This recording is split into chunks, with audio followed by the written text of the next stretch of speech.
Assalamualaikum warahmatullahi wabarakatuh.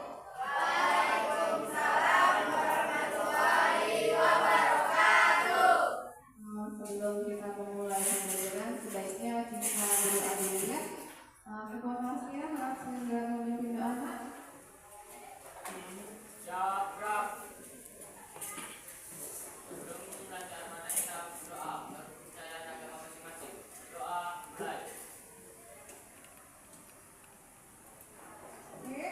Sebelumnya sudah kenal sama saya? Siapa nama saya? Alhamdulillah. Semoga pertama sekali saya berada di kelas ini, saya merasa bersyukur sekali bisa kenal sama anak-anak sekalian. Saya perkenalkan kembali nama saya Bu Ina. Nah, hari ini saya ingin membawakan materi tentang mengenal dan mengendalikan emosi. Nah, sebelumnya Ibu ingin tahu bagaimana perasaan kamu saat ini. Nah, sudah pada makan belum? Sudah pada sholat belum? Ya, alhamdulillah. Mudah-mudahan sholatnya dijaga ya, biar kita selalu dilindungi sama Allah dan dijauhkan dari perbuatan maksiat. Yang belum masih bolong-bolong sholatnya, kedepannya lebih diperbaiki lagi. Nah, hari ini Ibu ingin tahu bagaimana perasaan kamu saat ini. Nah, dengan cara ya, silahkan buat ekspresi perasaan kamu masing-masing di kertas ini, kemudian tempelkan di kode emosi. Bisa? Paham? Oke. Bentar Ibu bagikan ya.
Dari sekian siswa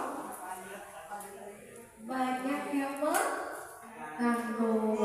Mungkin karena kondisi sudah siang hari ya, perut sudah kenyang ya, dan jam ini merupakan jam-jamnya rawan. Nah, kemudian ada sekitar 4 orang yang merasa happy dan yang lain dalam kondisi tenang ya, tenang dan gembira. Mungkin baru mendapatkan kabar yang menyenangkan hati ya. Kemudian ada 1 orang yang takut dan ada 1 orang yang lagi marah. Mudah-mudahan emosinya segera reda. Nah, melihat hal ini menyatakan bahwasanya emosi orang berbeda-beda. Nah, sebelum itu marilah kita untuk menghilangkan rasa ngantuk karena banyak yang mengantuk ternyata. Ayo kita main ice breaking dulu boleh? Nah, tepuk emosi. Saya marah. Saya sedih. Saya kaget. Saya senang. Ulang lagi ya. Tepuk emosi. Saya marah. Saya sedih. Saya kaget. Saya senang. Sekarang bagaimana perasaan kamu saat ini? Yuk, gembira. Nah, bagaimana perasaan kamu saat ini?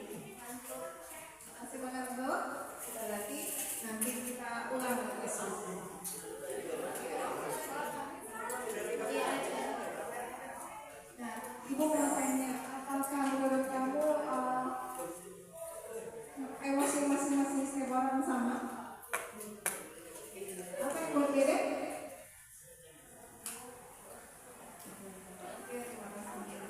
Nah, yang cowok nih yang mengantuk. Bagaimana pasang mulai ini?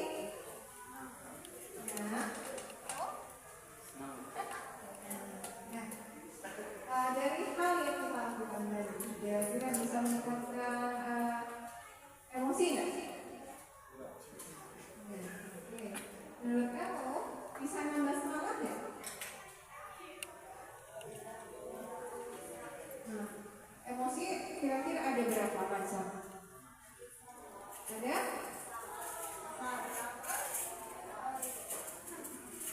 Oke, maka dari itu kita cari tahu ya. Nah, pernah nggak anak-anak sekalian mengalami hal yang berkaitan dengan perasaan?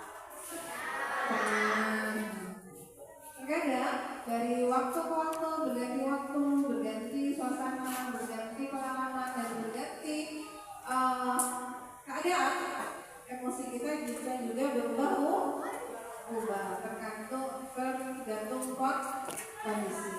Nah,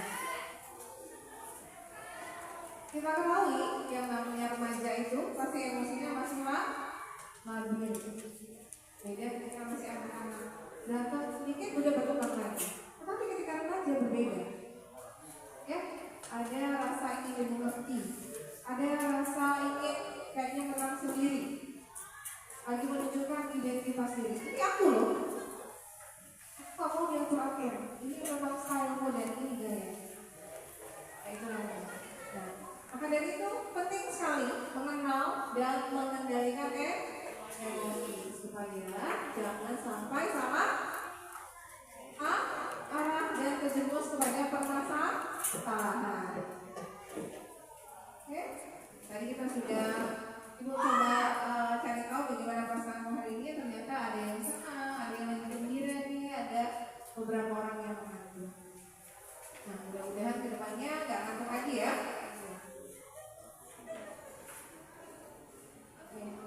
Nah, tujuan pembelajaran kali ini supaya kamu dapat mengerti apa itu emosi, kemudian mampu mengidentifikasi macam-macam emosi, serta juga dapat memperhatikan cara mengendalikan emosi.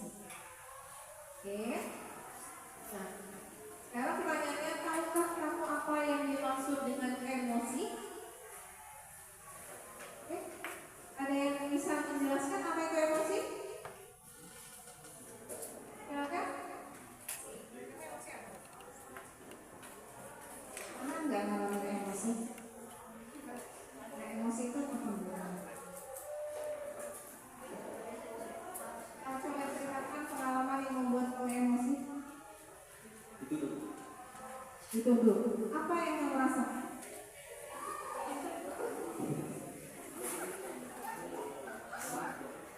Nah, berarti marah itu termasuk emosi. Nah, banyak yang malu-malu. Sebenarnya ibu ingetin kamu, cuma malu-malu ketika ditanya. Ada yang ditanya pengalamannya. Pengertian emosi berasal dari kata mover, keluar, dan mover artinya bergerak. Emosi adalah hasil dari reaksi tubuh dalam menghadapi situasi tertentu, berasal dari luar maksudnya. Ya, jadi seseorang ketika menghadapi situasi tertentu, apakah itu yang mengejutkan, apakah itu menggembirakan, apakah itu membuat sesuatu yang horor, ya, akan muncul reaksi pada diri kita, ya, yang berkaitan dengan perasaan. Emosi adalah dorongan untuk bertindak atau reaksi terhadap rangsangan dari luar dan dalam individu. Sebagai contoh, emosi gembira mendorong seseorang untuk senyum, ya, sumringah, bibir naik ke atas, mata agak dipicingkan, ya, terkesan wajahnya berseri-seri. Itu ketika muncul emosi gembira. Ya, sehingga secara fisiologis terlihat tersenyum dan emosi sedih mendorong seseorang berperilaku menangis. Mungkin cemberut dulu lama-lama menangis. Itu bentuk ekspresi dari sedih.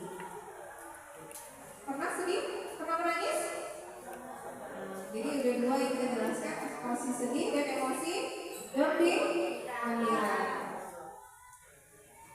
Aku masih bisa sembuh.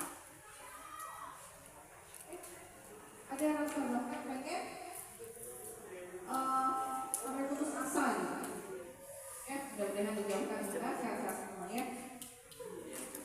Jadi kadang ada perasaannya gampang marah, ada yang gampang nangis, tergantung dari orangnya sendiri. Nah, kalau anak-anak cowok ini kira-kira ketika sakit bawaannya kayak sama mamanya, marah-marah atau nangis?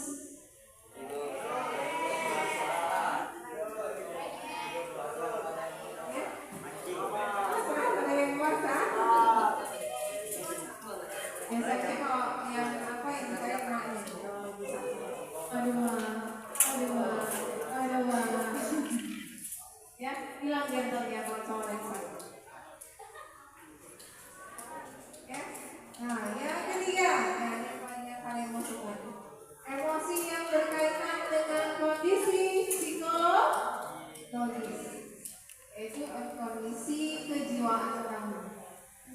Misalnya cinta, rindu, sayang, benci, dan sebagainya. Ini emosi yang berkaitan dengan orang lain. Yang pertama tadi dengan cuaca, yang kedua dengan kondisi fisik, yang ini dengan perasaan, berkaitan dengan hubungan kamu dengan orang lain.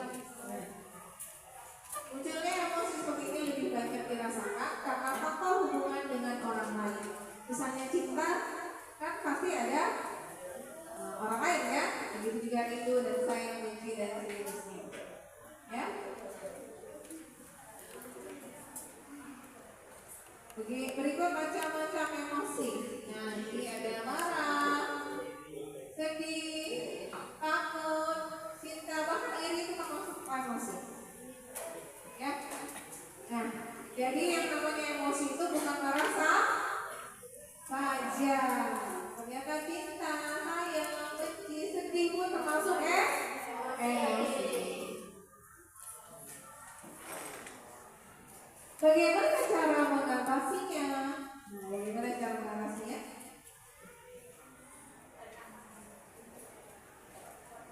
Ada beberapa cara yang dapat dilakukan untuk mengendalikan dan mengarahkan emosi secara positif. Yaitu pertama, setiap tindakan harus didasarkan pada akal sehat. Kalau kita memecahkan permasalahan dalam keadaan labil, emosi nggak kontrol, lagi puncak-puncaknya, kita nggak bisa menyelesaikan permasalahan secara sehat. Ya, alhasil kalau kita memecahkan permasalahan dalam kondisi marah berat nih, malah menimbulkan masalah baru. Kenapa? Ketika sampai di klimaksnya nih, sampai di puncak emosi ini, kita udah nggak bisa lagi mengontrol akal sehat kita. Ya, yang ada kita hanya gimana caranya lawan kita ini, ya, tersakiti. Bagaimana pun caranya, apakah secara verbal, apakah secara tindakan, ya. Itulah kalau sudah sampai emosinya memuncak. Jadi alangkah baiknya kalau memecahkan permasalahan itu pada saat hati sudah mulai dingin, ya. Pikir secara akal sehat dulu baru bisa selesaikan baik-baik. Berikutnya, berpikir tentang akibat negatif yang mungkin terjadi. Nah, pada saat kita coba menenangkan diri, kita berpikir dulu kira-kira dampak negatif apa yang akan kita lakukan ketika lagi emosi. Nah, kemudian berusaha untuk memaafkan kesalahan orang lain. Ini yang agak susah. Kalau lagi emosi kali susah, tapi mudah-mudahan makin banyak istighfar ya, makin banyak waktu yang berlalu, lama-lama mudah-mudahan emosinya makin lama makin reda, terutama marah ya. Nah, cara mengendalikan amarah yang meledak-ledak. Pernah nggak marah bang? Apa pernah marah nggak?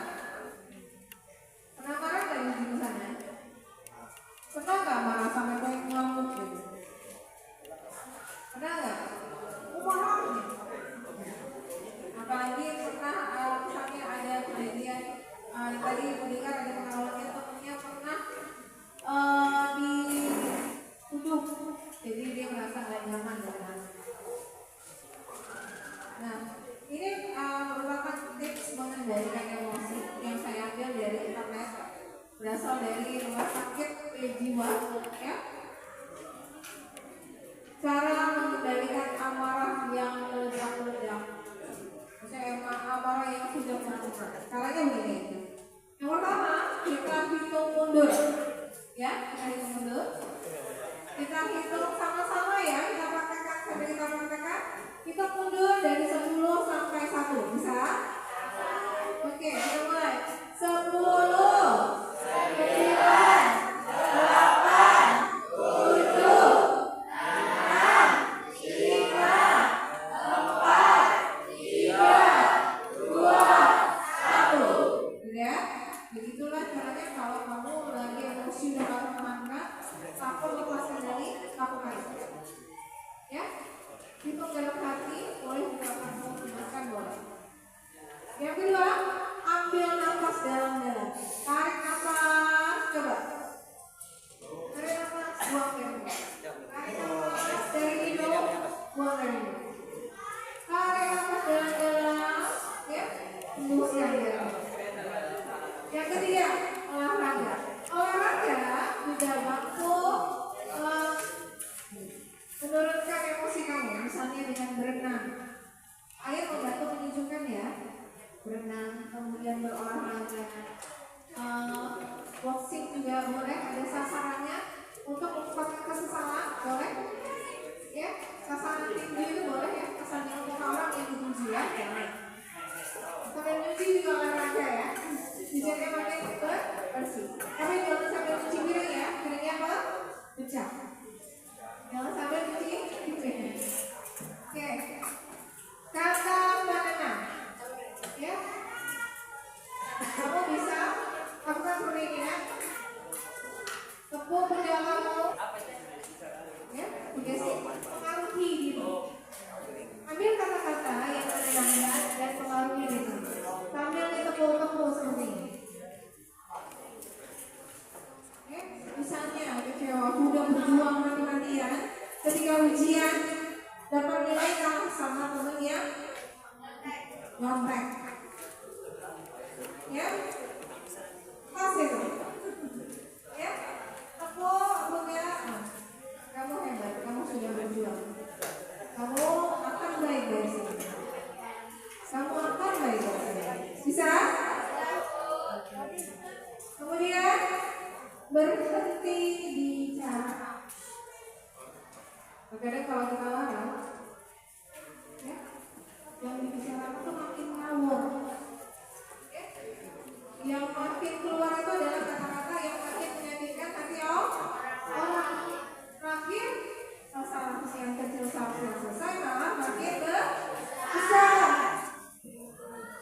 Yang selanjutnya, ambil waktu istirahat.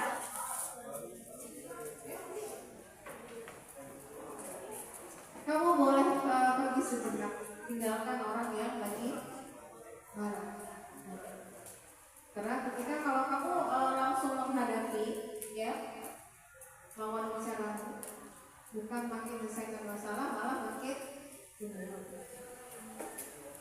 atau bisa kamu ambil waktu untuk merelaksasikan diri, ya, buat diri kamu happy. Entah kamu makan, entah kamu dengan tidur dengan hilang emosi, bisa. Kemudian putar musik favorit saya, itu udah sekali. Kemudian rubah kegiatan. Yang tadinya aktivitas motor, misalnya 1 minggu itu udah banyak kali ulangannya, udah banyak kali tugas-tugas yang berat. Ubah kegiatan kamu, jadikan 1 hari dalam 1 minggu itu adalah kegiatan yang menyenangkan. Jadi emosi kamu bisa pulih kembali. Yang kedua, tertawa. Ya, kamu ini bukan berarti tertawa tanpa alasan ya. Nonton film-film komedi bisa sedikit menghilangkan penat kamu ya, menghilangkan rasa ini urat-urat yang udah kaku ya, bisa. Yang terakhir, ubah jadi karya. Bisa nggak rasa kekesalan kamu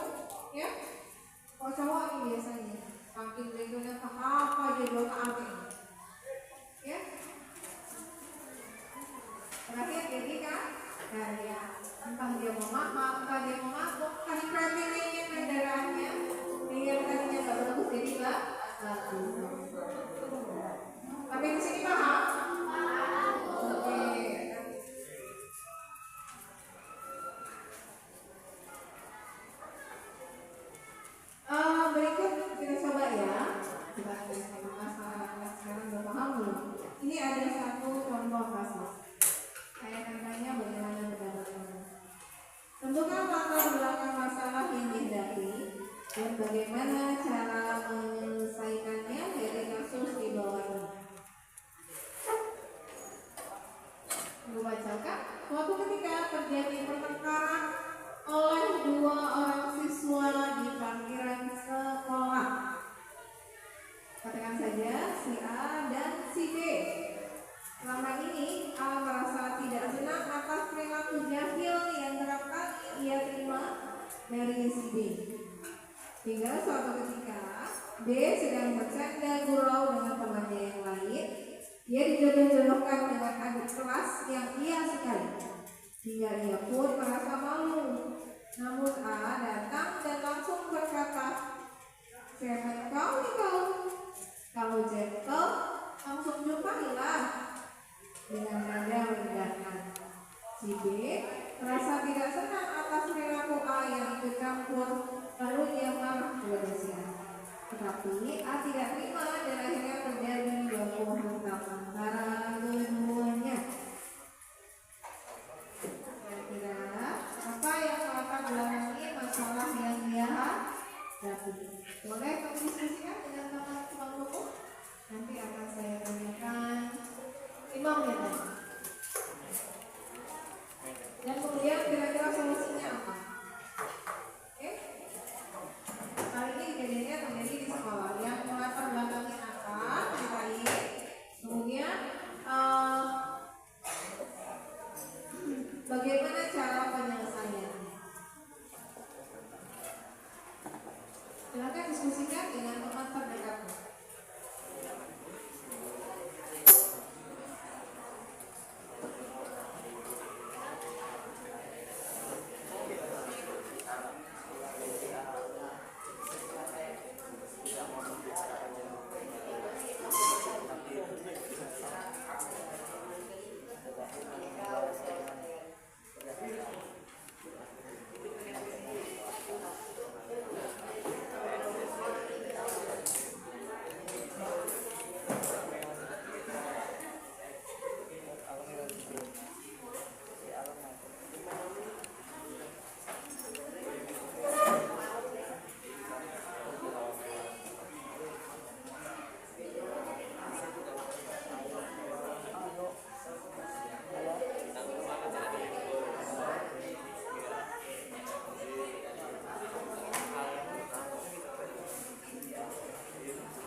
Menurut Sira, harapan kita ketika teman-teman yang melihat A dan B ini bertengkar, harapnya langsung inisiatif mereka.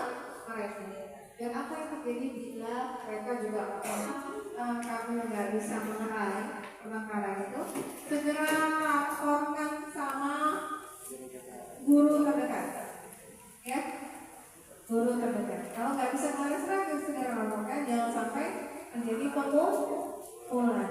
Nah, kalau gurunya nggak bisa, oke, nanti diadakan sama wali kelas. Kalau nggak bisa wali kelas, ke guru B, biar diselesaikan secara baik-baik, ya. Oke, paham ya? Nah, jangan sampai terjadi pemukulan. Karena kita udah belajar tekniknya tadi bagaimana? Kalau lagi marah bagaimana? Yang pertama,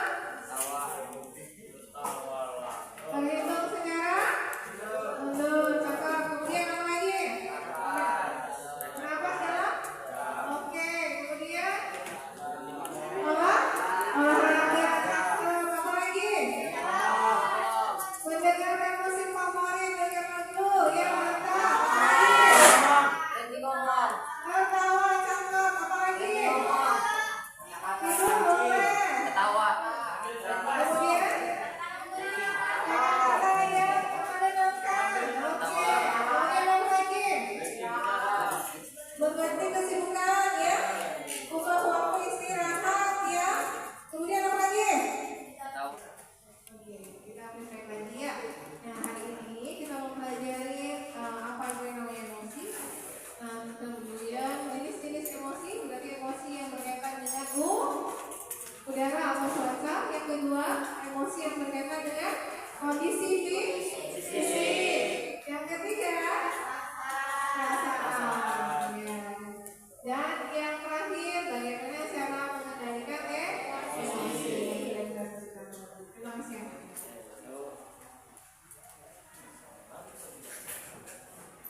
kasih anak-anak, terima kasih atas kesempatannya Ibu bisa hadir di sini.